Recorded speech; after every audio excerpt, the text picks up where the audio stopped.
Indonesian Hajj pilgrims have departed to Medina and were symbolically released by Indonesian Religious Affairs Minister on May 12, 2024. This year, Indonesia obtained an additional Hajj quota of 20,000 to 241,000 pilgrims, which is divided into two sessions from May to June 2024. Then how is the readiness of the Indonesian government in this year's Hajj season? To discuss it, we have joined Professor Hilman Latief, PhD, Indonesian Religious Affairs Ministry Hajj and Umrah Director General. Prof. Hilman, my first question is, the first Hajj group have departed for Medina since Sunday on May 12, 2024. Can you provide an update on how the progress of the 2024 pilgrimage?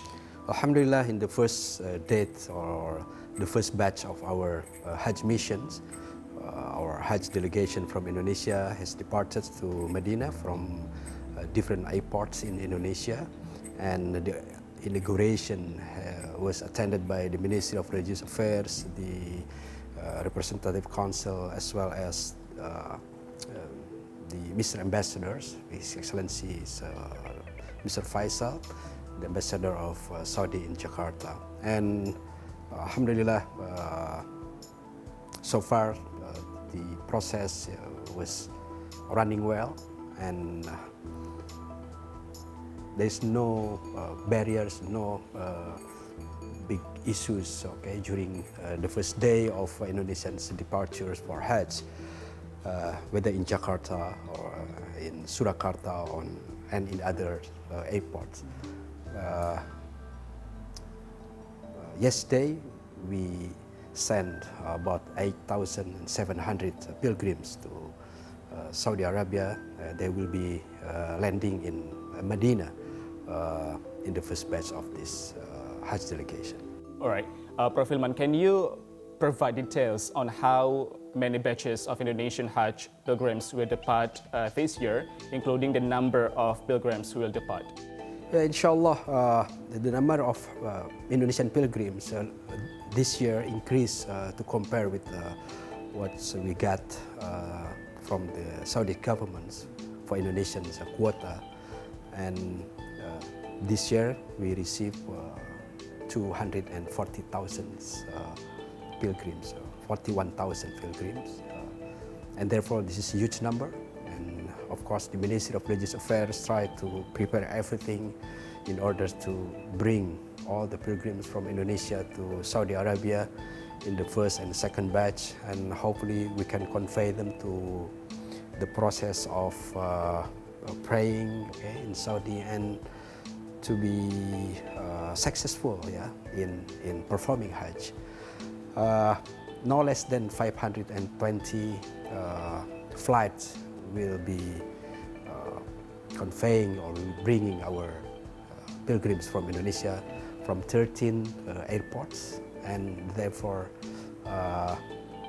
we do expect that our staff, our teams can serve the pilgrims as best as they can, according to the rule and regulation, as well as standard operational procedures from the Ministry of Religious Affairs. Because of course this is not easy to bring such a huge number of pilgrims to Saudi Arabia, because as we know, the background of the pilgrims from Indonesia is very diverse, seeing from cultural background, the language backgrounds, the educational backgrounds, as well as the economic background. And we cannot neglect their experience, the pilgrims' experience living overseas become our concerns too, because many pilgrims depart to other countries for the first time. So our team and the Ministry of Religious Affairs in some municipalities or in some districts, including in our embarkations in many provinces, attempt to introduce many things, what they can do, what they cannot do during their visit to Saudi Arabia, how they should behave as pilgrims. Because sometimes, because of the ignorance, inappropriate behaviors, from the pilgrims or from our team or staff can also cause the problems. Okay, and a lot of things for related to education, how to educate the pilgrim. This is what we have done so far. So again, this is a challenge for us. Yeah, you have mentioned earlier Indonesian government have prepared about 2024 pilgrimage. So how are preparations going regarding pilgrims accommodation both in Mecca and Medina, considering there is an increase of Indonesian Hajj quota this year? The Ministry of Religious Affairs, Mr. Yakut, has announced that we have to serve the pilgrims this year as best as we can. Because as we know that in the last session of pilgrimage in 2023, there was also some incidents faced by the pilgrims related to transportations, okay, the infrastructure offered by the Saudi government as well as the team, how the teams also can prepare to prevent such incidents in recent time. And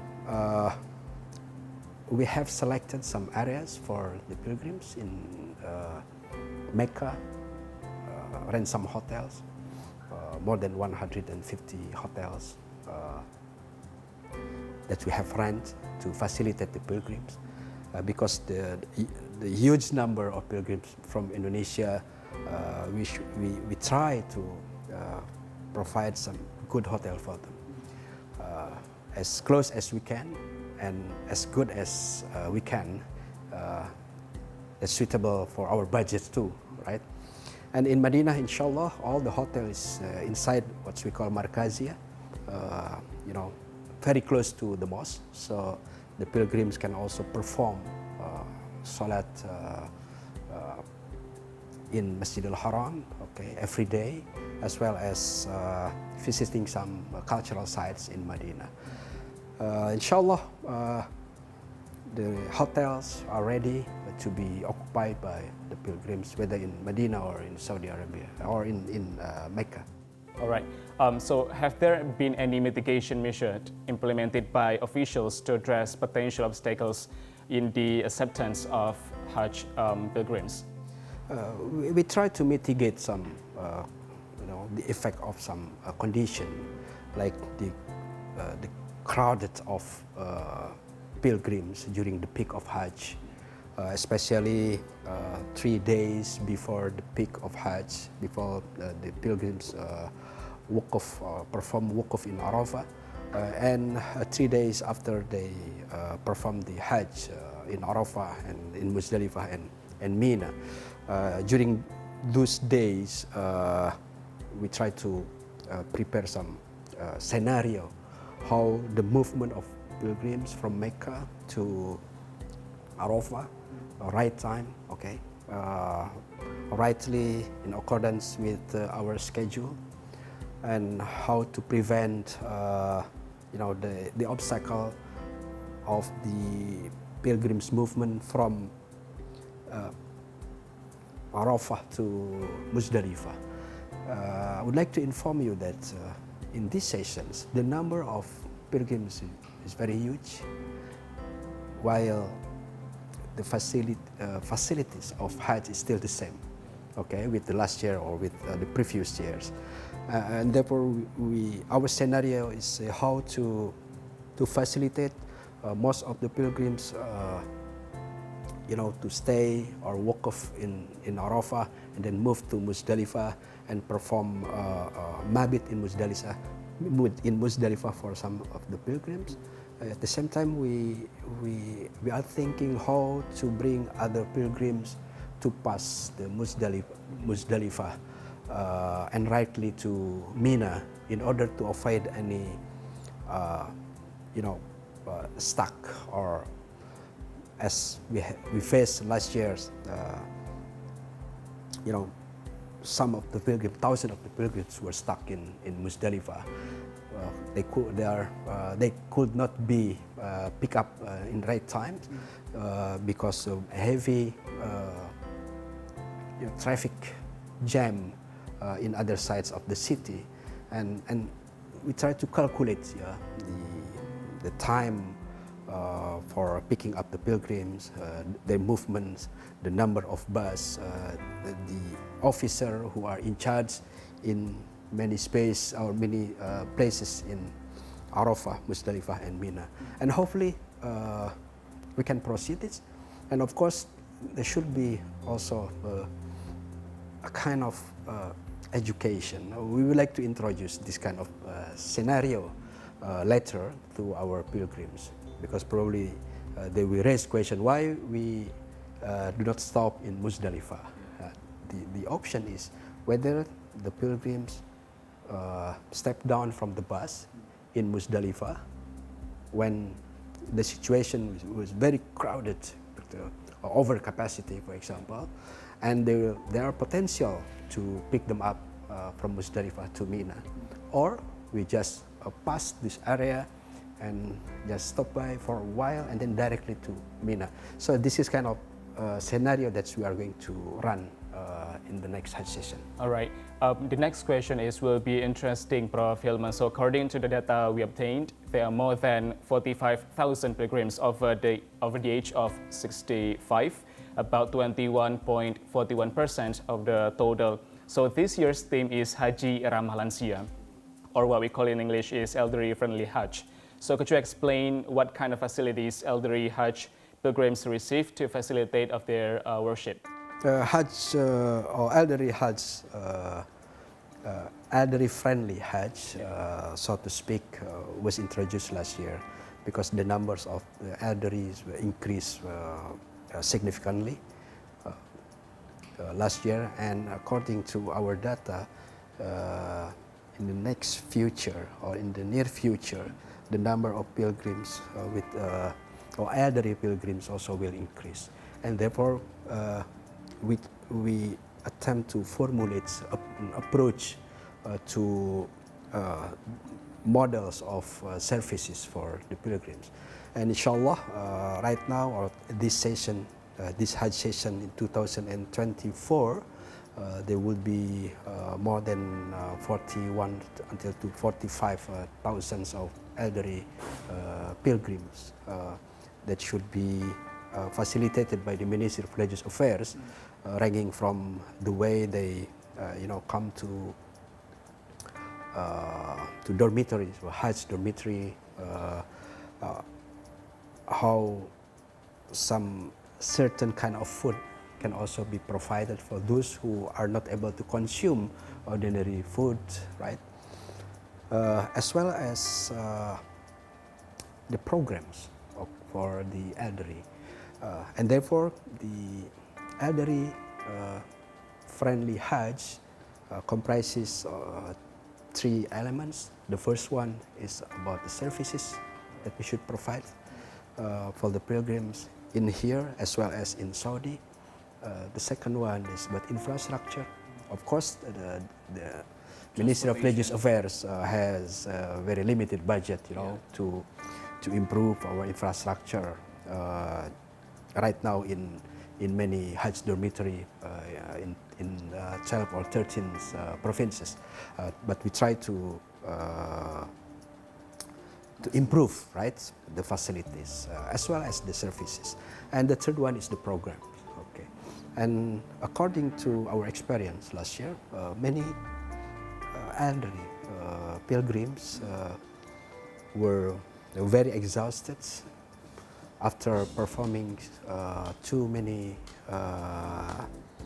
Umrah, for example, that spend the energy too much. Okay, and therefore we try to communicate with the KBIHU groups of Hajj training, right, learning from in Indonesia, also to implement a suitable programs for the elderly that should not be juxtaposed with other ordinary pilgrims, because elderly have a special capacity, right, especially physically. And as we know, the Hajj is about the physical performance. All right. The last question, Prof. Latief, is that this is a huge number, 241,000 pilgrims as well. And you have mentioned before we face several challenges as well as the accommodation, the transportation, and then the facility to provide the pilgrims as well. So what will be the next in the future to improve regarding the facilities, regarding the accommodation, transportation, as well as for this year? So the commitment of Indonesian government to provide, especially for elderly pilgrims. Yeah, first of all, we would like also to thank the Ministry of Hajj and Umrah for announcing the number of quota earlier than ever before. Rightly after the Hajj performance, the Ministry of Hajj and Umrah invited our minister and then directly gave him the announcement of the quota, so we can prepare earlier for the Hajj sessions, ranging from the system, the concept, the number of pilgrims, as well as the system, the future system that we can create. Because Saudi government show an eagerness to transform the system. Okay, apart from digital transformation, they also change some regulation. Okay, how we sign up for the pilgrims, the payment system, the visa system, as well as the schedule for air flight is also managed professionally. And therefore, the Ministry of Religious Affairs also encourage our partners to be able to adjust their system with this transformation. And the future of Indonesian Hajj is depending on the future situation. And the Ministry of Religious Affairs, inshallah, after this Hajj session, will also create or formulate a suitable quota for Hajj in the future. Of course, we are happy to serve as much as we can, as many as we can, the pilgrims, but at the same time, we also attempt to calculate the risk of bringing too many pilgrims to other countries, especially when we see the availability of air flight, the slot for our flight in Jeddah or in Madinah. But Alhamdulillah, so far we work very hard, hand in hand with other ministerial offices, with the Ministry of Transportation, Ministry of Health, the Ministry of Law, regarding the immigration processes. Hajj is multi-stakeholders, and we praise to Allah Subhanahu wa Taala that other ministerial offices pay serious attention to this process. Professor Hilman Latief, PhD, Indonesian Religious Affairs Ministry, Hajj and Umrah Director General. Thank you so much for setting aside your time with Southeast Asia today. Such a great honor once again to have a chat with you. Thank you so much, Prof. Hilman. That's our chat with Professor Hilman Latief, PhD, Indonesian Religious Affairs Ministry, Hajj and Umrah Director General. The departure of the first Hajj program groups marks the start of Hajj operation in 2024. The Indonesian government continues to provide the best service for all pilgrims, including the elderly, with the hope that the pilgrims can return to Indonesia and become Mabrur pilgrims. Reporting from Jakarta, Fahrian Bahri, Hanif Abdu, and Reza Anindita Ramadan, First Today.